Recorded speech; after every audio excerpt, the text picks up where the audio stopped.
everyone, and welcome to About Town. I'm Susan Stevens. And I'm Kathy Whiteman. Thanks so much for joining us today for highlights from Irving's Got Talent and BBAG Fest 2022. We've also got an edition of What's Cooking Irving with City of Irving employee Lori Herrera, and details on this year's Celebrating Irving events. And we'll have news on the 10th anniversary of the Irving Marathon. And in Feature Flicks, we count down to the Oscars. So Susan, I heard that you got a little taste of Hollywood yourself not too long ago. I did. I got to go to the Critics' Choice Awards, which was a lot of fun. And I was happy with most of the wins, but I'm really curious how the Oscars are going to vote. Well, I'm curious to see your Oscar predictions later in the show, so we'll stay tuned for that. Yeah. Irving's premier teen talent competition, Irving's Got Talent, roared back onto the Carpenter Hall stage with 16 acts, everything from vocalists to jugglers. Here's a look at Irving's amazing teens stepping into the spotlight. So where are we? Are we backstage? No, Tommy, we're on stage at Irving's Got Talent. America's Got Talent? No, Tommy, Irving's Got Talent. Oh, yeah, right, you're not that good. Irving's got a lot of talent, and it was showcased at this year's event. I see. We're so excited to have all of the talented acts that go to all of middle schools and high schools in Irving come out and show their talents tonight. 16 different acts performed at the Irving Arts Center, ranging from vocalists Will surround you. And everybody knows I got my head in the clouds, and I might be a star someday. I find you in the mystery, in oceans deep. to dancers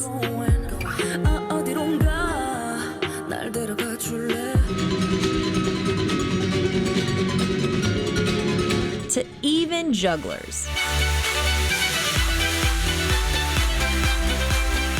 With the event back in person, teens are given an opportunity to perform outside their bedroom walls. Almost everything. And I'm pretty sure it means a lot to them. I know it would to me if I had a talent, well, a musical talent. When they're able to express their creativity in front of the community, they're also gaining a greater sense of confidence. It makes them go forward and be like, okay, well, let me show more of it for next year, or let me maybe look into becoming an artist, or, you know, whatever that their specialty is. Irving's Got Talent continues to celebrate the gifts of our local teens. For About Town, this is Susan Stevens. Congratulations to all the talented teens who participated in this year's event. Check out the winners at cityofirving.org/2471/Irving's-got-talent. It's hard to believe it, but the Irving Marathon is celebrating its 10th birthday. Lazaro Alvarez joins us with the details for the 10th anniversary Irving Marathon. It is wonderful to see you. It's great to be here. Thank you for inviting me. Yeah. Always a pleasure. And I have to say, the first thing that strikes me is, 10 years, and how much you guys have grown in what feels like a short amount of time. Tell us where you started and where you are now. Well, about 11 years ago, I used to run through Campion trails. At the time, Las Colinas was barely being developed, and we saw it as an opportunity to keep people out there engaged into these new beautiful trails that the community have built. So with the help of a bunch of high school friends, my best friend and I co-founded the Irving Marathon back in 2012, which in 2013 was our very first year, which was great. Now we're here 10 years later, expecting 3,000 participants on April 2nd at Toyota Music Factory. That is fantastic. Yeah, that's very impressive. And another impressive thing is how you guys always give back to the community. Can you tell us about that? Yes, so since we got started, you know, we're big on education and kids. So we partner with the Irving Schools Foundations, and who is our beneficiary now. It does two things for our community. So one, it allows us to raise money for different programs that they have, but also myself, I receive a scholarship from them in high school. So now after each event, the Irving Marathon gives a scholarship to a student. We organize 8 events a year, so that's 8 scholarships. But now it also provides opportunity for mentoring kids that come in volunteering from our staff, but also from participants, so we get to see adults engage in healthy environments. Oh, that's so all the way around, that's a win-win situation. That is really great. So what do our runners and the fans of our runners need to know about this year's marathon? Well, we've been working pretty hard. We have been communicating a lot with other community organizations, like the venue there at Toyota Music Factory, where now participants can get drinks and snacks or post-race food at multiple restaurants there as well.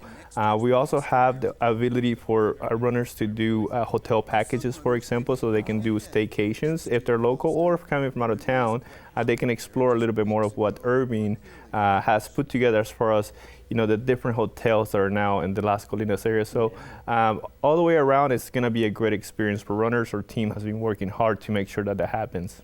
Oh, that's really nice. So what do you guys hope for the next 10 years of the marathon? Sure. Well, just like we started with a simple goal 10 years ago, now that we have gone through about 10 years of process and systems and building a team and a community as well that can help to contribute to the success of the marathon, we hope to continue to work with other community organizations, so that way, instead of a 3,000 people event 10 years from now, we have a 30,000 people event. But it's going to take the whole community to come out and do this, because it truly does take a village to organize an event of this magnitude here in Las Colinas. And that'll be 30,000 healthier people for it. 30,000 healthier people, which hopefully with their help, we would have established so many more scholarships, but also contribute so much to the youth, so that way those kids, now adults, also grow up healthy. Yeah, absolutely. Lazaro, my hat is off to you. You've done a wonderful job with this, and we're really looking forward to this year's marathon. Thank you. Look forward to seeing the whole community there. Thank you. Thank you. Thank you. The 10th annual Irving Marathon is Saturday, April 2nd at the Toyota Music Factory. Please register at irvingmarathon.com. Anyone who's ever visited the City of Irving's Human Resources Department has experienced Lori Herrera's sunny smile and welcoming personality. Lori welcomed us into her kitchen to share a great recipe that's sure to start your day off right. Here's Lori Herrera in this edition of What's Cookin' Irving. Hi, my name is Lori Herrera, and I'm an administrative specialist in HR. I'm the first person you see when you walk in the door. So welcome to HR, and welcome to my home. Today I'm going to make green enchiladas. It is New Mexico style, so they are flat, very easy, very friendly if you have a lot of people. So first of all, the sauce is made of cream of mushroom, cream of chicken. I like to use the Hatch green chili, but you're more than welcome to use any brand. And I prefer to also use fresh jalapenos, which I boil and chop myself, but you can also use the can. Next, I also use chicken broth, which instead of water, it does give it a better flavor. So once you mix all those in a pan, you do get the sauce consistency, and it's your choice if you want it liquidy or if you want it a little bit thicker. I choose a little bit liquidy because it's easy to spread. So next I will get a corn tortilla, which is the Mission corn tortilla. That's a choice that I choose. You put it in the pan.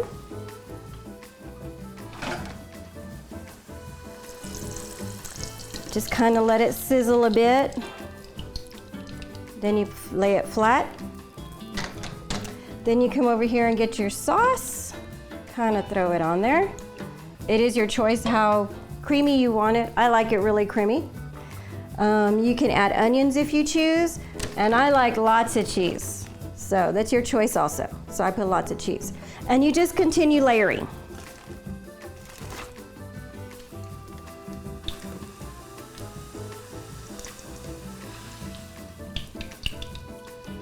All right. Next one, good to go.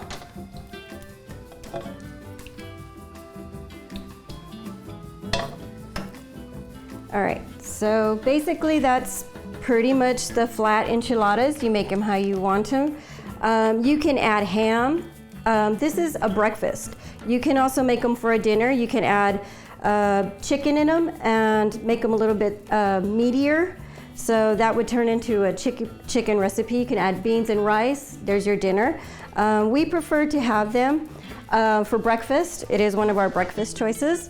So for us here at my house, we like an egg on it. That is the tradition. This would kind of what we would have as a finished product. It's a simple dish to make, and I really think you'll enjoy them. Be sure to visit the City of Irving YouTube channel to watch Lori's step-by-step demonstration again and get the full recipe.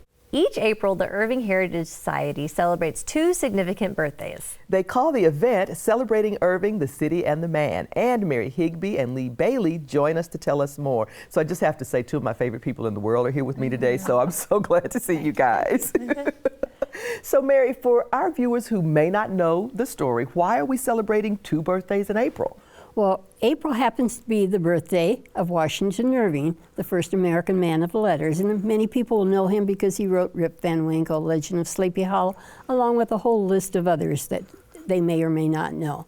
And then it's also the birthday of the city of Irving, because in 1914, on April 14th, we held this election, and Otis Brown was elected as first mayor, and then Irving became an official city.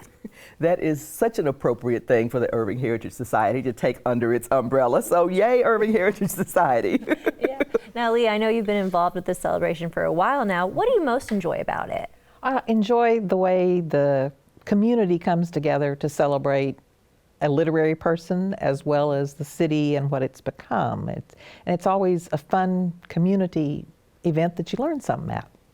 Yeah, I agree. And I'll tell you my absolute personal favorite, and it probably will always be the trivia contest. Right. Just love it. What do you guys have planned for this year? Well, you know, they need to come to win the trophy. And this is a real trophy here, folks. And I encourage people to form a team, or if they don't have a team, if they want to be part of one, they could join somebody else's team. We ask questions that are fairly easy. They're multiple choice, true or false, yes or no. And so I write the questions, so I don't think they're really hard, but they tell me that they might be. But we have a lot of fun. We have only one rule, and that you cannot cheat, that you can't have any notes with you, and you cannot cheat. So, and nobody ever cheats. Of course, there's a whole lot of trash talking going on, but that's not cheating. And you know who our MC is this year? Who is our MC this year? Marie Muffy. Well, Marie Rame at the podium this year. Okay, folks, you got to go just for that reason alone. That is great. Lee, well, I understand there's something for the younger audience. Can you tell us about that? There is. At the end of the month, on April 30th, we're going to have a storytelling event at the Jack Huffman Building at noon. We'll start off with a light lunch for people, and then join storyteller Jan Powers, who will tell us a Washington Irving story and probably another one from her repertoire. She's a local storyteller from Dallas area, has been around about 20 years telling stories and such like that. So storytelling's always a lot of fun. Yeah, no, that sounds like a lot of fun. It does. And adults can come. Yeah. We're hoping families come. Yeah. But adults could come too. And how early do we need to be able to get there for that lunch? Because I think it's not an unlimited amount of lunches. Well, the event's to start at 12. Hopefully, maybe 11:45. Okay, that's not too bad. Yeah. That's not too bad at all. Hopefully, we would love to have everybody there. Yeah. Well, I think it sounds like a lovely event. I have heard Jan Powell. She is a wonderful storyteller. So that's what I've heard. Yeah, so I think that audiences are really going to enjoy. You don't have to be a little kid to enjoy her storytelling. No. Well, ladies, great to see you as always, and we're looking forward to celebrating Irving, the city and the man. And may I give you a scoop? Okay. This is the first. You are the first to know. Okay. The Heritage House is going to open for tours on May 1. On the day of our installation and our ice cream social. We will be back to doing the first Sunday's tours of the Heritage House. Great. Okay, folks, you heard it first here. A scoop from Mary Higby. The Heritage House is reopening the tours. That's great news. Yes. That is great news. Yeah. Thanks, Mary. Yeah, thank you. Thank you, Lee. So, folks, be sure to check the Irving Heritage Society's website, irvingheritage.com, for all the details. But briefly, the trivia contest is April 9th at West Irving Library, and the fun kicks off at 10 o'clock. And the storytelling event is going to be in the Jack D. Huffman Building on April 30th. Fun starts at noon, but get there a little bit early so you can get one of those delicious lunches. The Academy Awards are back, this time with 3 hosts, Wanda Sykes, Amy Schumer, and Regina Hall, so you know it's going to be a hilarious evening. As Hollywood gears up to celebrate the best films of the year, Susan is ready to give us her annual Oscars predictions in this week's Feature Flicks. Susan, which category are you anticipating the most? Well, Kathy, I'm excited about my favorite award of the night, Best Original Screenplay, which is also probably one of the most unpredictable ones. Last year, writer A Promising Young Woman, Emerald Fennell, rightfully took home the Golden Statue for this category. This year, the nominees for Best Original Screenplay are Belfast, Don't Look Up, King Richard, Licorice Pizza, and The Worst Person in the World. Based on the other award shows' original screenplay wins, your best bet is Belfast, Kenneth Branagh's personal story of a young boy and his working-class family during the troubling late 1960s. However, here's the kicker. Belfast got snubbed at this year's Writers Guild Awards, which are usually the same people who vote on that category at the Oscars. So Belfast stands a chance, but so does Adam McKay's Don't Look Up and Paul Thomas Anderson's Licorice Pizza. It's going to be a tight race. I can't say with confidence who will win, but I hope Don't Look Up nabs this award. I think you can confidently fill in your ballots for Best Supporting Actor with Troy Kotsur from Coda, who's already made history as the first deaf man to be nominated for an Oscar. And Best Supporting Actress is most likely going to Ariana DeBose from West Side Story, whose role as Anita would be a reprising win after Rita Moreno won in 1962 for the same character and became the first Latina to win an acting Oscar. Now on to the leading actor categories. The nominees for Best Actress are Jessica Chastain for The Eyes of Tammy Faye, Olivia Colman for The Lost Daughter, Nicole Kidman for Being the Ricardos, Penelope Cruz for Parallel Mothers, and Kristen Stewart for Spencer. You know, thank God. Based on the Screen Actors Guild and the Critics' Choice Awards, the likely and hopefully winner here is Chastain for her incredible transformation as televangelist Tammy Faye Baker. They're still your girl, no matter what happens in their life, and I think it's very important that we as mom and dads love through anything. I'd like to think Best Actor is a lock, but after last year's surprising winner, you just never know. The nominees for this year's Best Actor are Benedict Cumberbatch for Power of the Dog, Will Smith for King Richard, Javier Bardem for Being the Ricardos, Andrew Garfield for Tick, Tick, Boom, and Denzel Washington for Tragedy of Macbeth. If you saw my review of King Richard last year, you probably already know how much I loved Will Smith's performance as the Williams sisters' father, Richard Williams. It's a career best for an actor who is long overdue for an Oscar. He's been sweeping this award season, and I can only hope he finishes strong. And finally, the biggest award of the night. Here are the 10 films nominated for Best Picture: King Richard, Belfast, Coda, Don't Look Up, Drive My Car, Dune, Licorice Pizza, Power of the Dog, Nightmare Alley, and West Side Story. I would be shocked to see anything but Power of the Dog win here.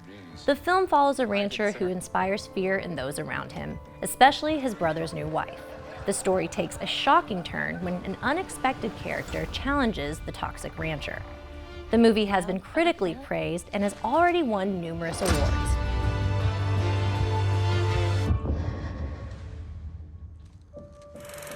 However, Coda is a strong dark horse because of their big SAG win a few weeks ago and their recent win at the Producers Guild. Power of the Dog is the safer bet, but will the Academy fall in love with the feel-good warmth of Coda? It will be very interesting to see who wins Best Picture. As I always say, anything can happen at the Oscars. So be sure to find out how my thoughts and predictions compare to the actual winners when the Academy Awards air on Sunday, March 27th. The 94th Academy Awards is Sunday, March 27th at 7 p.m. on ABC. For a full list of the categories and nominees, visit Oscars.org. The Irving Arts Center presents the Viva Trio in concert on Thursday, April 7th in Carpenter Hall. And the members of the Viva Trio join us to tell us more. Welcome to the show. Thanks for joining us. Hi, everyone. We're Viva Trio. We are a duo today. Unfortunately, we can't be joined by a third member, but I am Anna Bateman.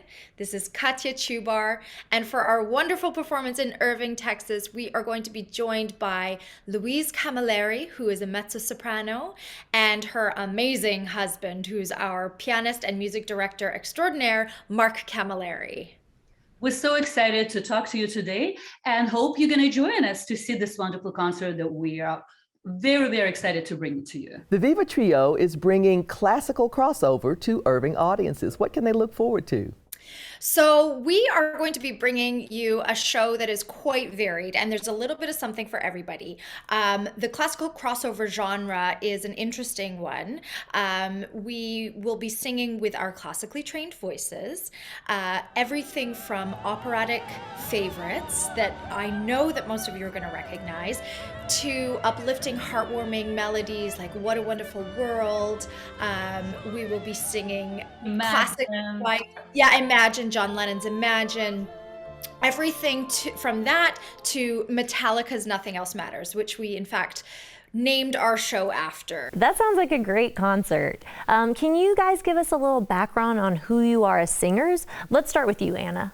I am a soprano. I am the highest voice in the trio, so you'll get to hear me singing all the high floaty bits. I started my career as a classical singer, so I did all of my training in the classical operatic world. A very, very similar journey of mine as well. I started singing since I was like 1 year old, together with like maybe first 7 sounds when I was born.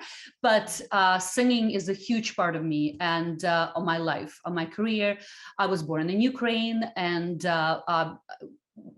were singing again in groups, in trios, in choirs, as a soloist. When I immigrated to Canada, graduated from the Royal Conservatory of Music and opera school, got my opera diplomas. Well, you've all had wonderful careers. It's great to see you together as a group. We've had touring groups combine classical and comedy before, but yours is the first all-woman group, and we personally both say yay to that. Is that another aspect of Viva Trio that makes you guys so unique? You are correct. It is pretty light on the ladies out there. So we're always so proud to represent and to show the next generation of female singers that, in fact, it can be done. The myths about women working together are not always true, and we do it with pride. Yes. Echo everything Anna says. That's a very good answer. And we're loving it. And I hope you will see this love and the bond of our female spirit and enjoy it that we bring into you. Thank you so much for being here with us. Thank you so much to you, Kathy and Susan, for having us. We are super excited to come and join you in Irving and present you with our Nothing Else Matters show. We hope that we get to see you all there. The Irving Arts Center presents the Viva Trio on Thursday, April 7th at 7:30 p.m. For tickets, call 972-252-ARTS or visit irvingartscenter.com. And here are some ways to get ready for spring happening about town. The Verizon Concert Series at the Toyota Music Factory presents Angela Aguilar, Mexicana Enamorada. The concert is Friday, April 1st at 8 p.m. in the Pavilion. Visit toyotamusicfactory.com for details. The Ballet Ensemble of Texas presents Capellia on Saturday, April 2nd at 7:30 p.m. in Carpenter Hall. For tickets, call 972-252-ARTS or visit irvingartscenter.com. The next On Stage at Heritage event is Calling All Trivia Lovers. The fun kicks off at 6 p.m. with an animated movie trivia, followed by a round of weird trivia at 7:30. To learn the details for your trivia team, visit irvingevents.org. And save the date for the One Irving Cultural Symposium on Ramadan, sponsored by the City of Irving Diversity and Inclusion Committee. It's Tuesday, April 12th at 6 p.m. at the West Irving Library. For tickets and more information for all Irving Arts Center events, visit irvingartscenter.com or call 972-252-ARTS. And that wraps up this edition of About Town. Thanks for joining us. Please be sure to tune in next time when we'll meet some of the talented middle schoolers featured in this year's Irving ISD exhibition of student art. We'll also have another edition of Sound Bites featuring the Modern Cajon Jazz Ensemble. As always, we'd love to hear your feedback. Tell us about events going on around the community, people we should profile, or stories you'd like to see on the show. You can email us at ictn@cityofirving.org or connect with us on social media. So please subscribe to our YouTube channel, like us on Facebook, and follow us on Twitter. We'd love to hear from you. We'll leave you tonight with more from Irving's premier teen talent competition, Irving's Got Talent. For About Town, I'm Kathy Whiteman. And I'm Susan Stevens. Have a great evening. It's very, very extraordinary. It's even more than anyone that you adore can love. Is all that I'm gonna give to you. Love is more than just a game for two. But if you ask me what I think about her, I will say these few exact words. She's a nervous little girl in a small little town, and everybody knows she got her head in the clouds, and she might be a star someday, but right now she don't see it that way. When they read my story, they're gonna say that I did it for the glory, but don't think that I did it for the fame, yeah. I did it for the love of the game, yeah. And this is my chance I'm taking, all the more records I'm breaking. All you people watching on the TV, you go ahead and put your bets on me.